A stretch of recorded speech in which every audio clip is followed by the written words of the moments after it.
Bueno, este es el quinto, sí, el quinto video correspondiente a la serie de la República Romana.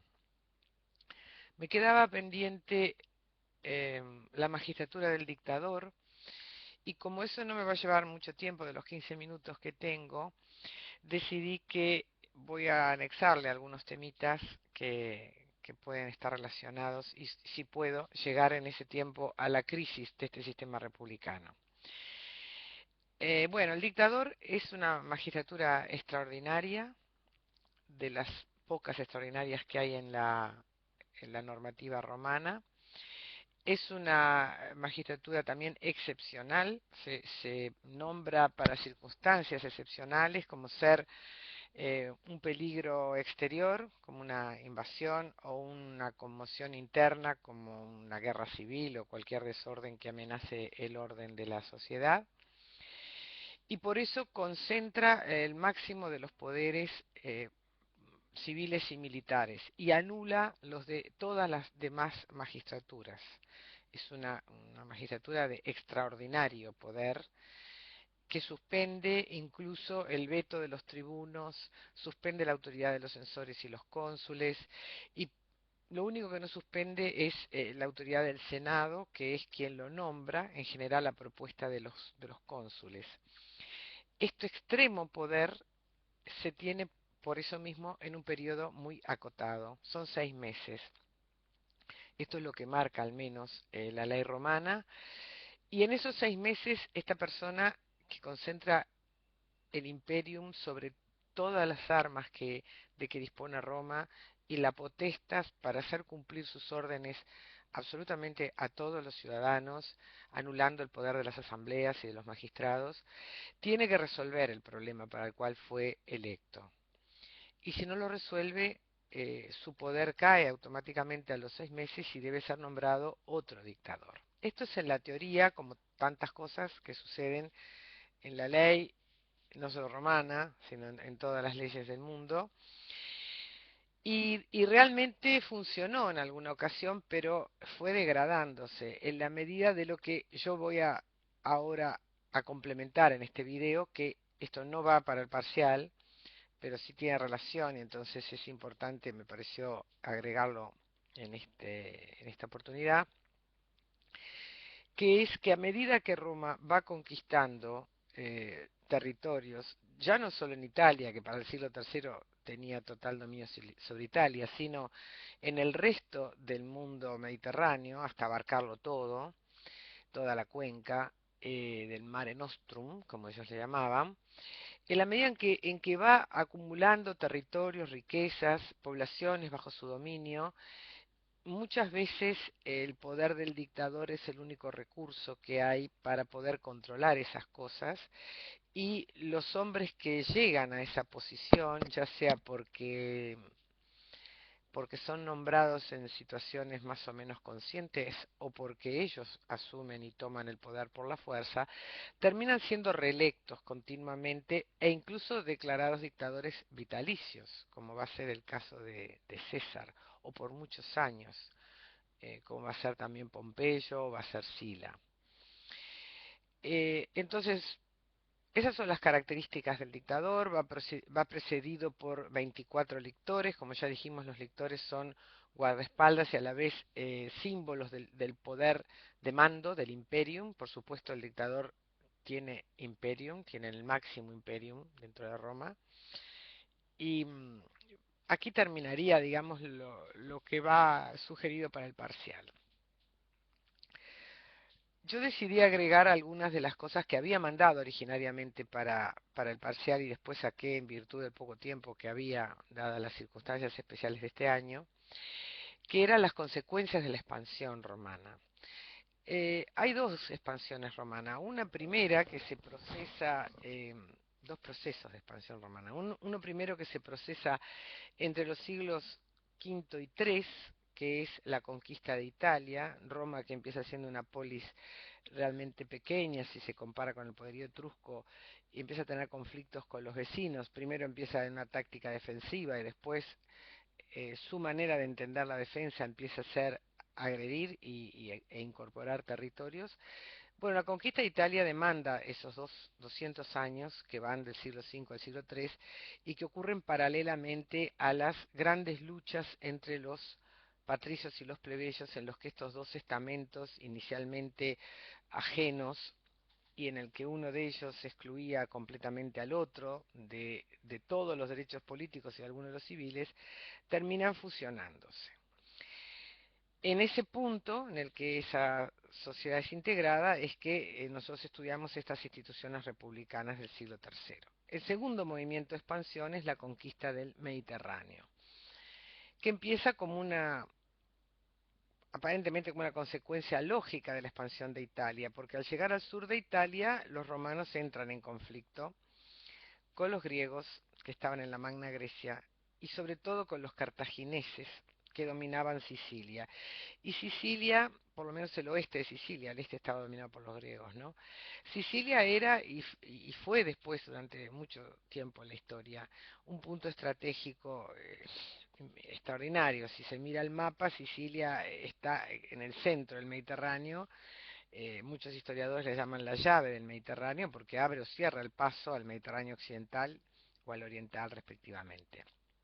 Los cartagineses eran muy celosos de su dominio del Mediterráneo occidental, especialmente de España, que era un territorio muy rico en metales. Iberia sería en aquel momento. Y los romanos entienden que tener a los cartagineses en Sicilia es como tener al enemigo ahí plantarle una alfombra roja para entrar a Italia. Entonces, el incidente que inicia las famosas guerras púnicas, o sea, las guerras entre romanos y cartagineses, es justamente el pedido de ayuda de una sociedad, de una ciudad de Sicilia a los romanos. Las guerras púnicas abarcan más o menos 100 años, del 264 al 168, son tres, no vamos a entrar en el detalle de ellas, eso se puede ver en los libros. Dos que son aproximadamente 264 al 241, 218 al 201, la segunda. Esta es la clave, la guerra más importante, porque es en la que Aníbal invade Italia y realmente podría haber cercado Roma y haber ocupado Roma si hubiera pensado en cómo podía tener abastecimientos y refuerzos, que es una de las causas por las que se pierden las guerras y se han perdido las guerras incluso hasta el siglo XX. Y la estrategia de Roma, y ahí empieza su máquina de guerra imparable para terminar esta segunda guerra a su favor cuando está en un punto incierto con Aníbal ahí en las puertas de Roma, es llevar la guerra a África, al propio terreno del invasor. La victoria de Cipión después llamado el africano en Sama en el 201, convalida no solo la victoria de Roma sobre Cartago en esta primera aventura, digamos que empieza por ser defensiva y termina siendo agresiva, sino que abre los ojos a Roma sobre que su política de defensa, esta es la manera que lo entiende, solo puede ser eficaz si es además una política de agresión. Y en esa medida es que inicia este proceso de conquistas ininterrumpidas, pretende destruir Cartago, que es lo que hace justamente en la Tercera Guerra Púnica, y a partir de allí también asegurar sus posiciones en España. Los celtíberos, o sea, los celtas, los íberos, los lusitanos, le plantearon resistencia enconada a los romanos, pero los romanos allí fueron tan decididos como van a ser de ahí en adelante en aniquilar al adversario. La ciudad de Numancia resistió un asedio de un año, no se rindió, la mayor parte de los numantinos se mataron antes de la entrada de los romanos, y esta victoria romana en el 133 consolida el dominio de Roma sobre el Mediterráneo occidental, sobre las tierras más ricas.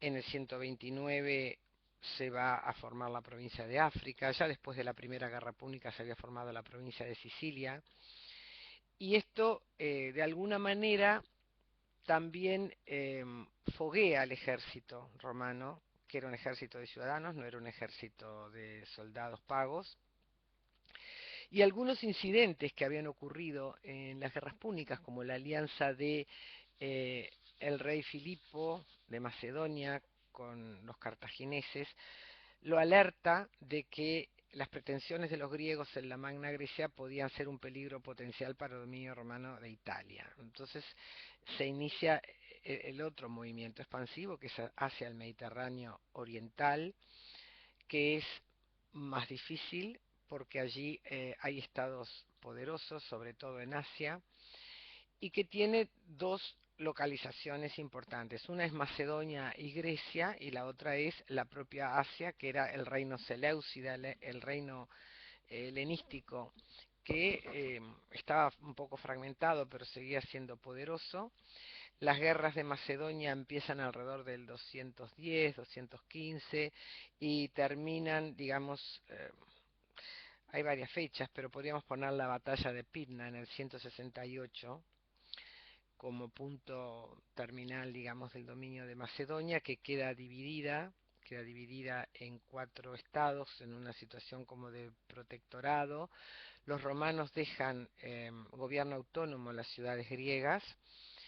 Ahí es donde sufren el encantamiento de Grecia, que termina siendo eh, muy influyente en su cultura. Adopta los dioses griegos, los mitos griegos, el arte griego, no mecánicamente, por supuesto, le dan una impronta romana, que ya ustedes habrán estudiado en arte, pero sí eh, su literatura, su filosofía, traen muchos, más de 150.000 esclavos de Grecia, entre los cuales muchos son personas de pensamiento y de arte, por ejemplo el historiador Polibio, y los ponen algunos de ellos de maestros, de las clases altas los ponen de maestros de sus hijos.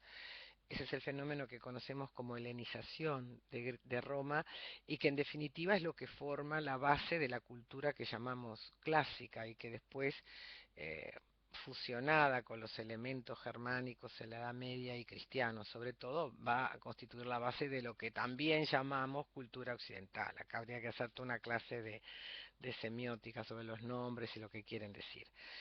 Bien, en cuanto a la provincia de Asia, mejor dicho, en cuanto a Asia, el dominio de Asia es muy conflictivo para los romanos, muy conflictivo. Los reyes de Asia, en este caso Antíoco III en Siria, después va a ser Mitrídates, el rey del Ponto, unos reinos satélites que se forman y que en el equilibrio de poder muchas veces recurren a Roma y Roma termina o convirtiéndolos en aliados o anexándolos. Las guerras de Asia también comienzan hacia el 192, hay algunas batallas, victorias importantes en Roma, y la provincia de Asia se constituye hacia el 129. En el 133, el mismo año que derrotan Numancia y que Tiberio Graco es asesinado, em, el rey de Pérgamo, Atalo, lega su reino a Roma. Esto es un caso excepcional. A la muerte, en su testamento, le deja el reino a Roma. Todo esto lo tienen que ubicar ustedes, obviamente, en un mapa. Egipto, que juega al equilibrio contra el gran reino de Asia, el Egipto helenístico, bajo la dinastía de los Ptolomeos, es un aliado de Roma en este momento. O sea que ya sea por anexión y convirtiéndolo en provincias o por alianzas, Roma se adueña del Mediterráneo. También hay algunos puntos estratégicos, como el caso de Rodas, que se convierte como la isla de Delos en mercados de esclavos. Delos es un puerto franco prácticamente dedicado al comercio de esclavos. Hay cientos de miles de esclavos que se trafican desde todas las partes del mundo mediterráneo, especialmente desde la zona del norte del Mar Negro. Esta conquista trae a Roma una riqueza inmensa que provoca grandes cambios en la sociedad y estos cambios en la sociedad van a redundar después en un desbordamiento de las instituciones republicanas, o sea, las instituciones pensadas para una polis ya extradimensionada al gobernar el territorio italiano, terminan siendo forzadas para gobernar un territorio extensísimo que abarca la cuenca entera del Mediterráneo. Bueno, como me sucede siempre, llegué al término de los 15 minutos y apenas pude empezar a hablar de las consecuencias, pero bueno, ya me dedicaré a ellas en otro video.